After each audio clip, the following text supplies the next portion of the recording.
Hey, what's up guys, this is MugenLord here, and today I want to talk about Square Enix because an interesting article had popped up that I really want to talk about. It's from a former Square Enix executive who pretty much wanted to dispel some of the notions that some people have when it comes to the company, and also give his constructive criticism of what the company needs to do if they want to expect to receive good sales and output when it comes to their game releases. So before we dive into it, make sure that like button, that notification bell, subscribe button for more gaming content here on this channel. So we're going to dive into it. Now, you guys already know I made a series of videos talking about Square Enix. Square Enix is one of my favorite Japanese studios of all time that I've grown up with as a kid, playing a lot of JRPGs, and throughout over the years, Square Enix has pretty much been dropping the ball, or the quality has been, on a decline, because most of the talent have essentially left the company, and it seems as though that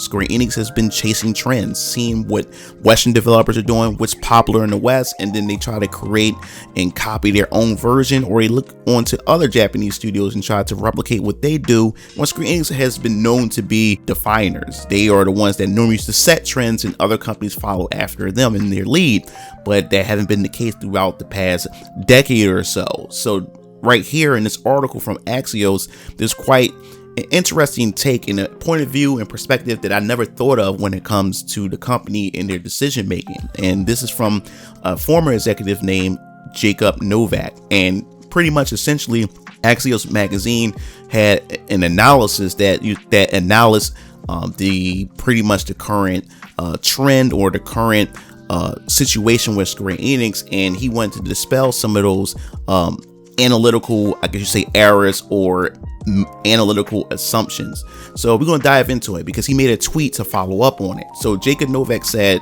"Hey, I was quoted in an excellent Axios newsletter today. I wanted to reinforce my strong disagreement with the position taken about analysis and quoted by former staff in this month's piece on Square Enix." Now, also, there was a former staff who also weighed in and gave their opinions on Square Enix, and he wanted to also debunk them as well, because he felt as though that some of their responses and their answers was far from the truth, or it was just silly on their end.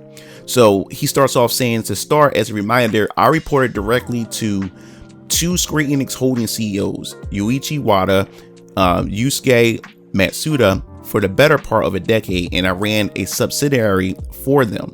So he wanted to start off pretty much debunking a former employee or a contractor who said this in regards of Square Enix.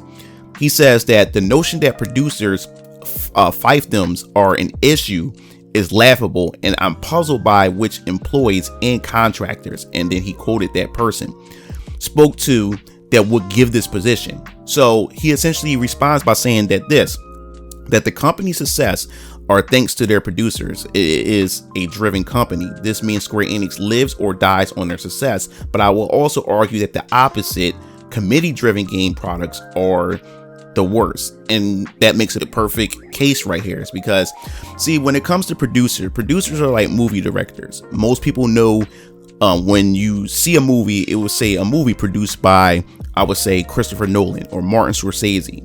These people these producers or directors have a vision, and when a movie is led by that director's vision, you get a particular result. This is why you always hear their names. Their names also comes with quality, which he goes on. What Jacob says is that when you look at Nintendo's success, it's accredited to Miyamoto or Numa. When it comes to Fortnite, it's Donald Mustard, etc.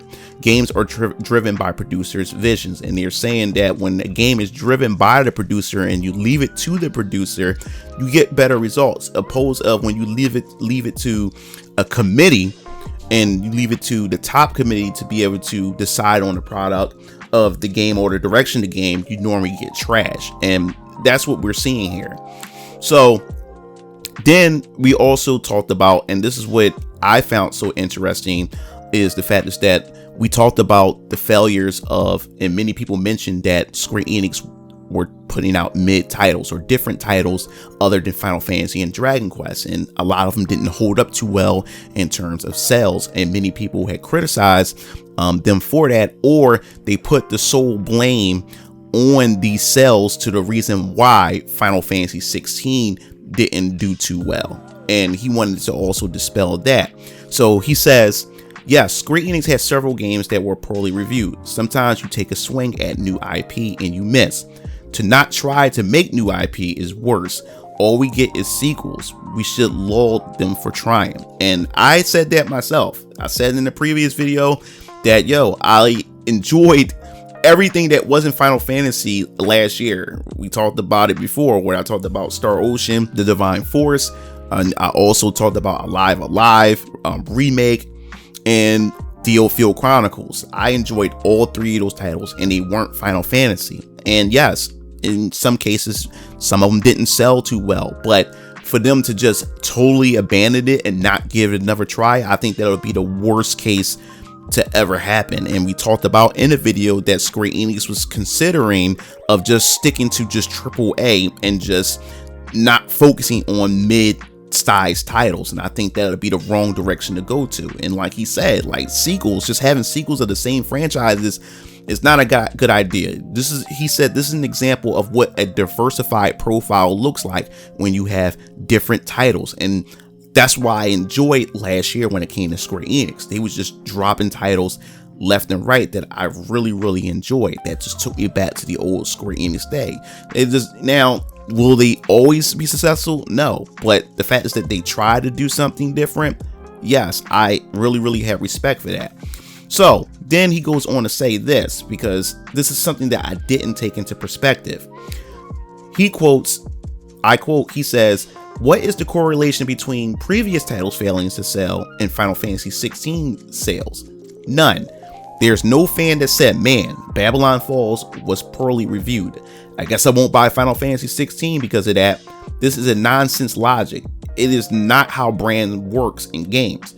People don't skip ATVI's Call of Duty, Activision's Call of Duty, because the publisher made a bad Skylanders game." And that also makes sense too. We talked about the failure of, Avengers. We talked about Babylon Falls. We even talked about, of course, Forspoken. Even though those games fails, it has nothing to do with the lack of sales with Final Fantasy 16. And I really didn't think about it that way. What the hell one title failure got to do with another title, especially when Final Fantasy is a brand itself? People's only going to be loyal to that brand, which is Final Fantasy. They can care less what the other titles that Square Enix produced around them. They're going to still buy Final Fantasy because the failures of those other titles has nothing to do with that, which he points out that wasn't the problem. The issue is this, which we're going to go on to pretty much talk about here. Then he goes on to say, "I was flabbergasted by the takes here, the sales problem, and note that Kiryu himself has said that sales were in line with expectation. It's very clear platform exclusivity is 2023, and 2023 is harming more than it helps." And this is what we're talking about here. I said this before, and you see a lot of people on Twitter going back and forth when it comes to Xbox and PlayStation fanboys, and how Sony fanboys say that it going to Xbox wouldn't help it as much. And they always point at the sales of Xbox sales of a particular game.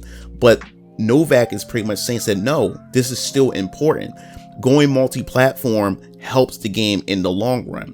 So he goes on to say this: "Rather, the point is that you need multiple platforms promoting, pushing your product, and incentivizing toward its success." And this is what got me, and I didn't even think about this as well. And Final Fantasy title having its latest gameplay revealed in another state of play doesn't expand the audience, and that's true. If it's an exclusive, it's pretty much like preaching to the choir. You make a state of play, you only preaching to that demographic of players that's already going to buy your game. That's not expanding anything. You're just getting people excited who's already going to play that game.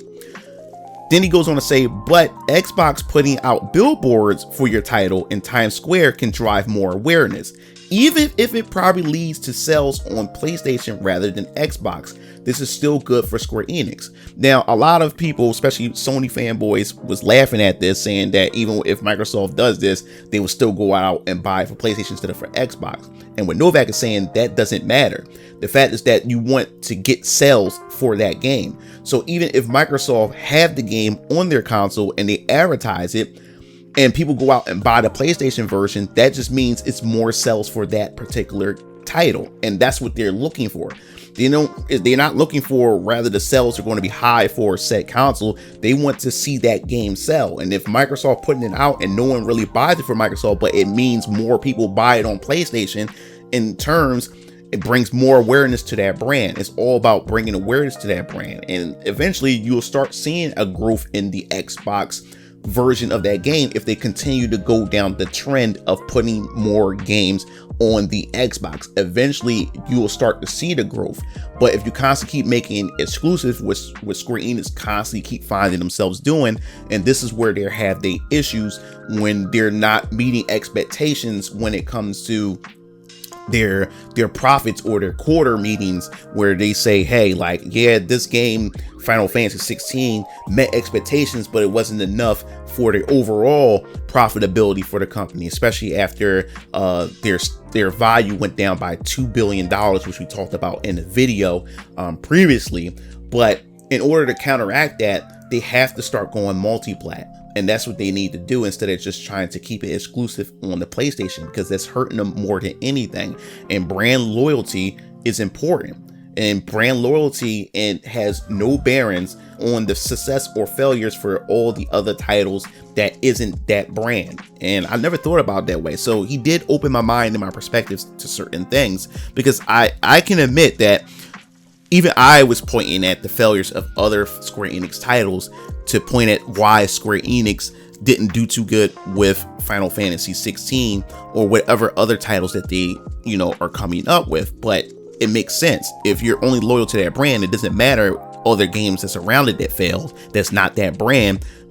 People still going to buy that game. It's just a matter now, what's holding the game back is the fact is that it's only being locked in exclusive to only one platform, and that needs to stop. Square Enix need to broaden his horizon, and to me, in my personal opinion, it would definitely help out the mid-range titles. They need to still keep putting these out on different platforms, so it can push awareness. It can get more people to get their hands on the game when they go multi-plat, instead of keeping this PlayStation exclusive nonsense. It just doesn't make sense to me, and I'm gonna keep saying it over and over again. Third-party games should never be exclusive. It should be available for everybody, and plus, as a third-party developer, like, to me, it will hurt you more. Why would I want to limit my audience when I can get my hands, when everybody should be able to get their hands on it? It's different when it's a first party studio, because it's a first party studio. It's from them. So yeah, you want to keep those titles onto your platform, but no third party company should have an exclusive to that console. To me, it just doesn't make sense at all. But that pretty much essentially just wrapped this up. I think this was an important read, an interesting read, and it did open up my perspective on a few things that I never took under consideration, which would change my mind or change my perspectives on things moving forward when it comes to Square Enix and just companies in general. And just hopefully they just learn their lesson from this, because I want to see Square Enix at its best, man. I want Square Enix to be back what it used to be, just a variety of different titles, quality titles, quality over quantity. I remind you of that as well. But man, they just need to go back to being who they are and stick to what they know. So if you like the video, hit the like button, subscribe button, and hit the notification bell for more gaming content here on this channel. This is MugenLord signing off. I'll see you game fiends later. Peace out.